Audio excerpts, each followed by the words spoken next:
BRS వేసిన ఫిరాయింపు MLA అనర్హత పిటిషన్లపై high court registrar ద్వారా తెలంగాణ అసెంబ్లీ సెక్రటరీ స్పీకర్ ఎన్నిక సంఘం ప్రభుత్వానికి సుప్రీంకోర్టు నోటీసులు ఇచ్చింది. ఈ నెల 22లోగా నోటీసులకు సమాధానం ఇవ్వాలని ఆదేశించింది సుప్రీంకోర్టు. తదుపరి విచారణను ఈ నెల 25కు వాయిదా వేసింది. ఈ నెల 25న కోర్టు నంబర్ 2లో మొదటి కేసులో లిస్ట్ చేశారు. ఫిరాయింపు ఎమ్మెల్యే అనర్హతపై సుప్రీంకోర్టులో విచారణ జరిగింది. Justice BR Gavai, justice Augustine George ధర్మాసనం విచారణ జరిపింది. రీజనబుల్ టైం అంటే పదవీకాలం ముగిసే వరకా అని ప్రశ్నించారు justice BR Gavai.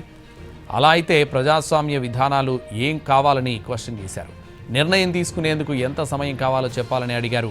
Operation success, patient dead అనే తీరు సరికాదని ఆగ్రహం వ్యక్తం చేశారు.